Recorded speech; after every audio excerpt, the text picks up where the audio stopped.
हमारे पास exercise 1.1 question 1 का जो हमारे पास थर्ड पार्ट है उसमें गिवन इक्वेशन ये है जिसको हमने फैक्टराइजेशन मैट्रिक्स से सॉल्व करना है। तो सबसे पहले इसको फर्स्ट स्टेप में हमने इस तरह ही लिख लिया।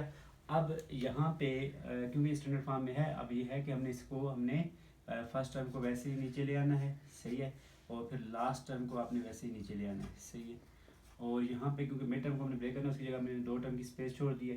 तो अब यहाँ पे कौन सी 2 टर्म आएंगी जब हम 3 को ब्रेक करेंगे, उसके लिए आपको एक नंबर ढूंढना है जिसके फैक्टर्स में से कोई फैक्टर यहाँ पे लगेगा, ठीक है। तो वो नंबर हमेशा किसके प्रोडक्ट से आता है, ये लास्ट नंबर, ये जो अब एक्स है इसका कोफिशिएंट, और यहाँ पे जो लास्ट नंबर है 10, इनके प्रोडक्ट से, ठीक है। तो अब यहाँ पे 1 है और लास्ट पे 10 है, इन दोनों को मल्टीप्लाई करें तो हमारे पास ये 10 ही आता है। तो हमें फैक्टर्स ऑफ 10 बनाने। अगर यहाँ पे होता 3 और यहाँ पे होता 4, तो 3 और 4 का प्रोडक्ट करते तो 12, तो हमें वहाँ पे 12 के फैक्टर बनाने होते। यहाँ पे नंबर 7 हो, यहाँ पे नंबर 2 हो, तो हमें 7 2 14, 7 और 2 का प्रोडक्ट 14 आता है, तो हमें 14 के फैक्टर देखने पड़ते।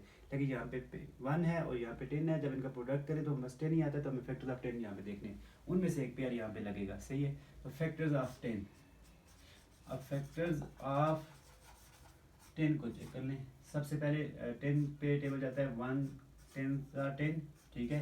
तो एक तो पेयर ये आ गया, ये 10 के फैक्टर्स का पेयर आ गया। फिर उसके बाद 2 का भी जाता है, कितने टाइम जाता है 5 टाइम, ठीक है। 1 से आप स्टार्ट करते जाते हैं 2, फिर होगा 3 नहीं जाता 4, फिर 5 का कितने टाइम जाता है 2 टाइम।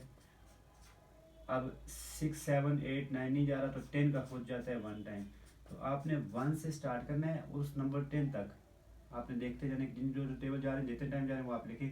तो ये 10 के ये सारे फैक्टर्स आ गए, कितने आ गए 4। अब 4 पेयर फैक्टर्स के आगे, अब एक बार याद रखें ये यहाँ पे 1 10 है ना, तो ये 10 1 लिखा है, मतलब हमने एक ही फैक्टर्स पेयर को 2 बार लिख लिया, क्योंकि 1 10 नंबर तो वही है, यहाँ पे सिर्फ आगे पीछे लिखे हुए, वहाँ पे 10 आगे लिखा है, यहाँ पे 10 पहले लिखा है। नंबर तो 1 10 ही है, ये भी 10 1 नंबर तो वही है। तो आप इसको छोड़ दें, ऊपर वाले को हम छोड़ देते हैं, जब भी आप लिखेंगे तो आपको आप छोड़ने होंगे, ठीक है। तो ये 2 5 है, ये 5 2 एक ही बात है, क्योंकि नंबर तो वही है यहाँ पे। तो अब सिर्फ हमारे पास 2 फैक्टर आ गए, अब इन 2 में से कोई यहाँ पे पेयर लगेगा, ठीक है। अब वो वाला लगेगा क्योंकि जिसको ब्रेक कर रहे हैं हम, ब्रेक तो 3 को कर रहे हैं, जिसके ब्रेक पे हमें 3 मिले, इन 10 और 1 को आपस में प्लस करें या इन दोनों नंबर को आपस में माइनस करें तो 3 आ सकता है, नहीं आ सकता। 11 आ जाएगा, प्लस करेंगे माइनस करेंगे तो 9 आएगा, लेकिन 3 नहीं आता।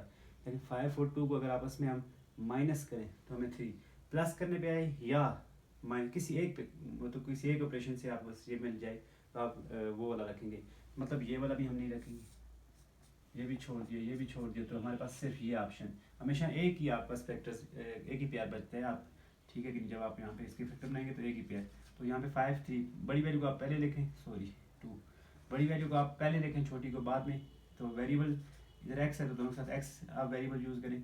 अब यहाँ पे साइन जो है ना मिड टर्म बड़े की बड़ी वैल्यू के साथ ना, यहाँ पे जब बड़ी वैल्यू होगी दोनों में से उस वक्त साइन मिड वाली टर्म के साथ जो साइन होगा वही आएगा, प्लस यहाँ पे साइन आप पहले माइनस लगाएं, फिर ये जो दो नए साइन हैं इनको आपस में मल्टीप्लाई करें, प्लस माइनस माइनस। अगर इन दो के साइन के मल्टीप्लाई से ये साइन आ जाता है आगे वाला नेक्स्ट, तो मतलब यहाँ पे आपने साइन फिर सही रखा है। यहाँ पे अगर आप प्लस रखते तो प्लस मल्टीप्लाई प्लस प्लस होता है, वो आगे मौजूद नहीं है। तो यहाँ पे आप साइन वो रखेंगे जब ये दो पुराने वाले साइन को नए वाले साइन मल्टीप्लाई करें तो आपस में नेक्स्ट साइन आए।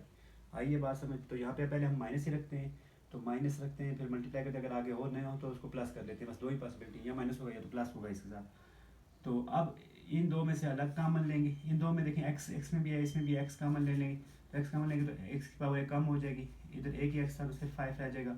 यहाँ पे साइन माइनस है, तो साइन माइनस हो तो माइनस कामन आता है, प्लस हो तो प्लस। जब आप माइनस का साइन है ना, तो माइनस से कामन लेने से अंदर साइन चेंज होंगे, अगर प्लस होता तो अंदर साइन चेंज ना होते। आगे देखते हैं कैसे। अब यहाँ पे एक्स है, इसमें एक्स नहीं है, तो लिहाजा एक्स तो कामन नहीं है, वेरिएबल कामन नहीं है। अब नंबर देखें 2, इस 2 का टेबल 2 पे खुद भी जाता है, टेबल भी जाता है। नंबर में हम ऐसा नंबर कामन है जिसका टेबल जिसका नंबर मतलब यहाँ पे इस पे भी, इस टाइम पे भी जाए और इस टाइम पे भी जाए। तो यहाँ पे हमारे पास 2 है, सही है। तो अगर ना होता, कोई भी नंबर ना हो तो 1 का टेबल तो हर एक पे जाता है, तो हम वहाँ पे 1 कामन लेते हैं, ठीक है। जहाँ पे कोई कामन ना हो वहाँ पे 1 कामन लेते हैं, वजह क्योंकि 1 का टेबल तो हर एक पे जाता है, इसलिए यहाँ पे 2 कामन ले लिया। तो यहाँ से 2 का, अब 2 का टेबल यहाँ पे 1 टाइम जाता है 2 पे, तो 1 लिखने की जरूरत नहीं है एक्स के साथ पीछे। 10 पे हमारे पास जाता है 5 टाइम, सही है। और यहाँ पे क्योंकि माइनस का मान लिया तो ये साइन मैंने कहा था ना चेंज होगा, जब माइनस हो तो बाय साइन अंदर चेंज हो जाता है। अगर यहाँ पे प्लस होता है यहाँ पे प्लस का मान लेते, प्लस से साइन चेंज ना होते। Is equal to 0। अब ये दोनों सेम आ गए। अगर ये दोनों सेम आ गए तो मतलब आपका क्वेश्चन भी ठीक है। एक तो यहाँ पे फर्स्ट टर्म को आप यहाँ से कॉमन लिया था x को, लास्ट टर्म से यहाँ से आपने कॉमन लिया था -2 को, दोनों को एक साथ रखें तो ये भी एक फैक्टर बन जाएगा। एक फैक्टर ये सेम वाला, एक फैक्टर ये आपने कॉमन से बना लिया। अब क्योंकि ये आपके पास दोनों फैक्टर 0 के बराबर है तो आप लिख सकते हैं इधर x + 5 यानी ये 0 होगा या x - 2